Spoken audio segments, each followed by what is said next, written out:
How is it going, guys? Here we are with the Simp League Season 3 semifinals match. Finals for the Thoughts Division against the Kalamazoo Goo.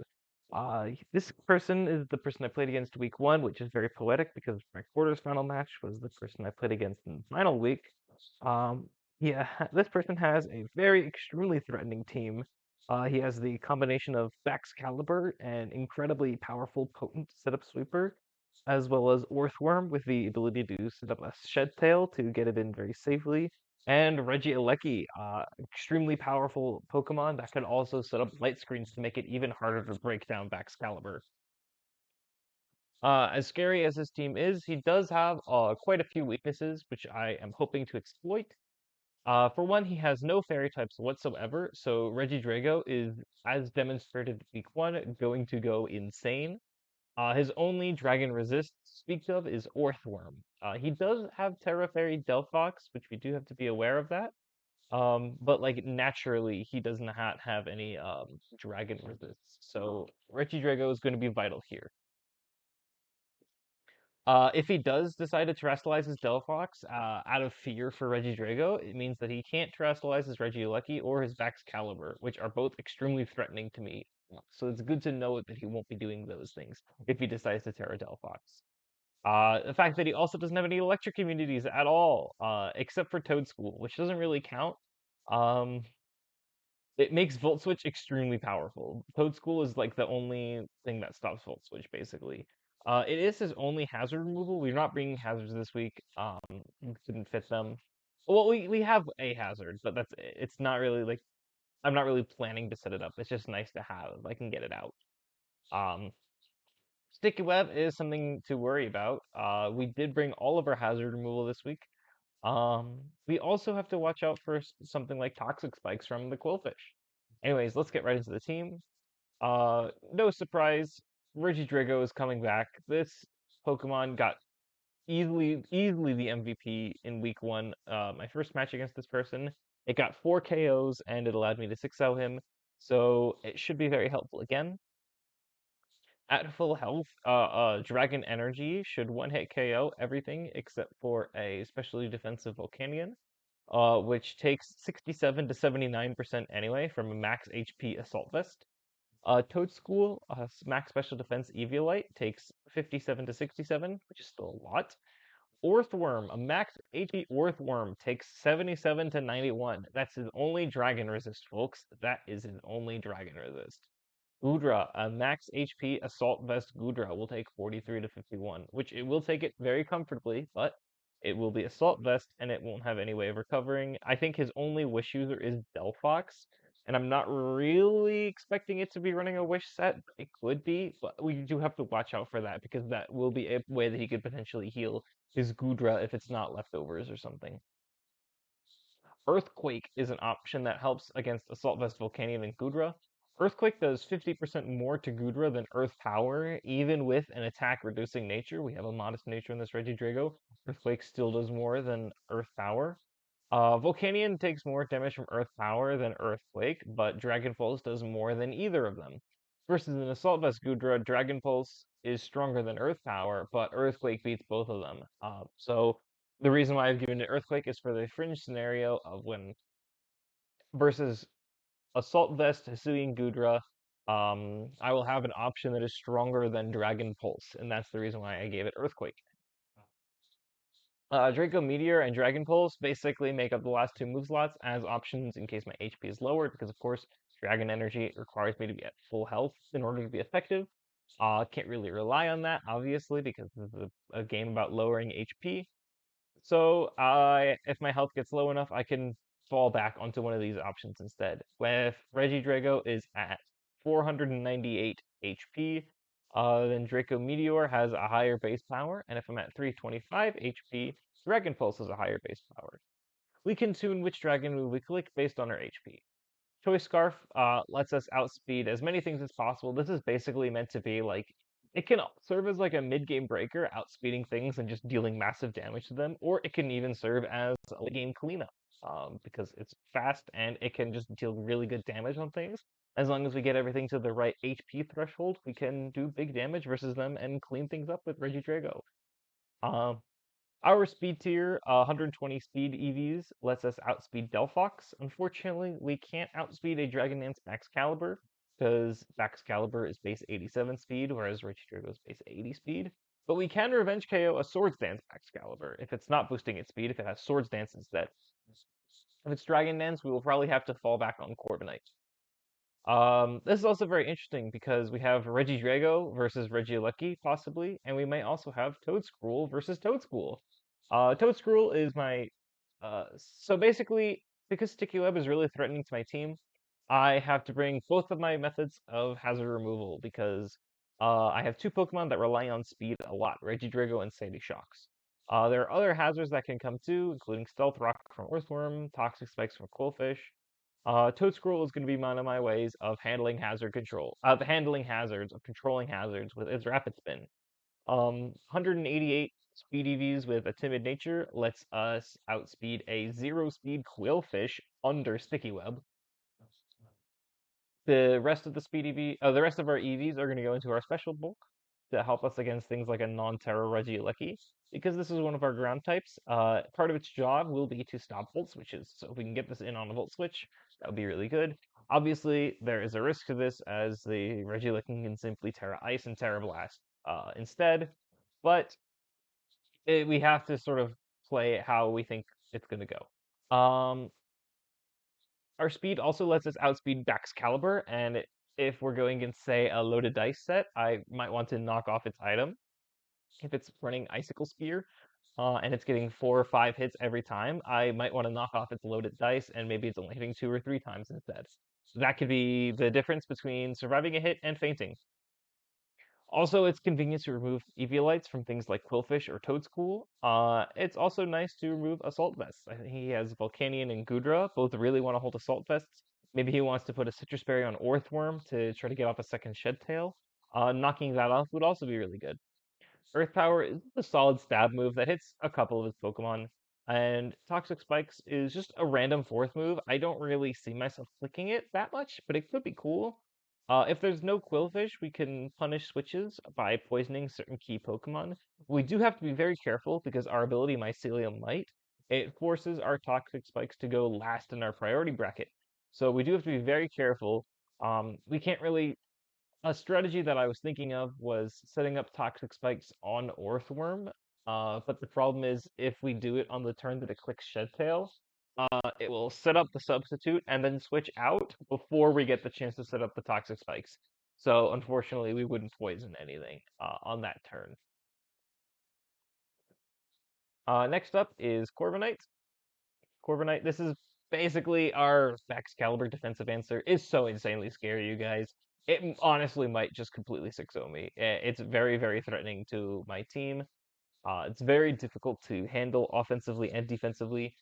It has both Swords Dance and Dragon Dance as setup options. Like I said, if it's Swords Dances, we do have the option to Revenge KO it with a Choice Scarf Regidrago, assuming no Sticky Whip. And if it's Dragon Dance, we might have to rely on Iron Defense Corviknight. A +1 Terra Dragon Glaive Rush does 37 to 44, which is not bad. We can tank 2 and roost it off. If it's loaded dice, 4 hits from a +1 Icicle Spear does 48 to 57, and 5 hits is just going to do more. Before Terra, Body Press does 48 to 56 to it, and an Iron Defense will make it a roll in my favor. I think it's like 68% chance to one-hit KO to 0 HP Baxcalibur. Basically, we have the Iron Defense up on it to live hits, and then we can weaken it with Body Presses. If we ever get low, we just recover with Roost. The only issue with this is Ice Crash flinches could be really devastating if he flinches us on a key turn with Icicle Crash. We might have to sacrifice our Corviknight or something else even. Last move is Defog to allow us to get rid of hazards like Sticky Web, as I said before. I had to sacrifice U-turn on this set. Very unfortunate, but I think I have to in order to be. I have to have Iron Defense. I have to have Body Press. I have to have Roost. And I have to have Defog. I don't really have that much choice. I could go for something like Unnerve if it's like Choppleberry, Baxcalibur to if I'm unnerving it, then Body Press won't trigger it to eat a Chople Berry, but I'm not really worried about that. I don't think it's going to have Chople Berry. I think something like leftovers or heavy duty boots or loaded dice or even a choice item are more common or are more likely. And even if it is Chople Berry, I think that's fine because it means it's not boosting anything else and I can just continue to roost Iron Defense body press it. So I'm not particularly worried about that. Next up, we have Acai, our Electros. This is like, it's part-time Regieleki switch in, part-time kind of everything else. It has a lot of very interesting answers to things. Um, Unfortunately, I feel like I really should point this out. Unfortunately, on June 29th, Regieleki, or I think it was May 29th, May 25th, or something like end of May, like around when Pokemon Home came out, Regieleki suffered an irreversible nerf. Transistor was changed. It went from providing a 1.5 times stat multiplier to a 1.3 times stat multiplier when using electric type attacks. So it was technically nerfed mid-season. I really can't do anything about that. I do feel bad. But unfortunately, this is the reality we live in. We will have an easier time with it, and I do apologize to my opponent here. It outspeeds this. Our Electros lets us outspeed a zero speed Gudra as well as a zero speed Decidueye. I was expecting zero speed Decidueye, but they do have the same base speed. We're still slower than Orthworm, so if I click Volt Switch and he clicks Shed Tail on the same turn, he will Shed Tail and switch, and then I can react to that switch, get off my Volt Switch, hopefully break its substitute, and then send in something advantageous. As I said before, Volt Switch is insanely powerful here, and I pretty much want to be using it as much as possible. Um, Stomping Tantrum is really good ground coverage because it hits Gudra, it hits Volcanion, it hits Qwilfish, it hits Regieleki. Um, Flamethrower is an option that lets us hit Orthworm pretty hard, and it also goes around its Earth Eater ability. Our investment lets us two-hit KO Heracross and Decidueye with Flamethrower. That's why we have the mild nature. Our remaining EVs are going into special defense to help us tank Regieleki better. Unfortunately, because we are using our attack, our special attack, and our special defense, and kind of our speed a lot, we do have to go for a defense-reducing nature, which will make our matchup worse against something like a Heracross or a Decidueye, which I would be wanting to flamethrower if possible. But that's just how it is.